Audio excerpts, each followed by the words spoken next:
Сәлеметсіздер ме достар? Бізге жазылуды және де бір ғана лайк түймесін басуды ұмытпаңыздар. Жаңа жылда Астана, Алматы және Шымкентте ауа райы қандай болады? Жаңа жылға бір апта қалды. Қазақстанның ірі қалаларының тұрғындарын 31 желтоқсаннан 1 қаңтарға қараған күні ауа райы қандай болатыны қызықтырады. Алматыдан бастадық. Синоптиктердің болжамына сүйенсек, жердің жылдың соңғы күнінде қалада қатты аяз болмайды деп болжанды. Оңтүстік-батыстан соғатын жел екпіні. Ауа температурасы түнде -5, -7, күндіз 0 градус шамасында деп мәлім етеді.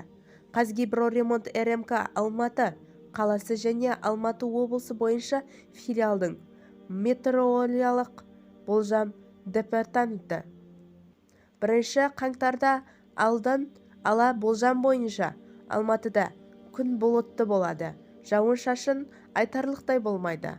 Солтүстік-батыстан екпіні 2-7 метр/секунд болатын жел соғады. Ауа температурасы түнде -6, -8, ал күндізі 0 шамасында.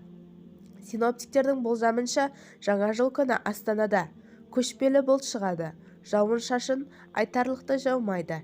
Елордада 31 желтоқсан мен 1 қаңтарда оңтүстік-шығыстан екпіні 9-14 шамасындағы жел соғады. Ауа температурасы -19, -21, күндіз -13, -15 болады. Шымкентте 31 желтоқсан орталық мерзімде ауа райы болжамы бойынша көшпелі бұлт шығады.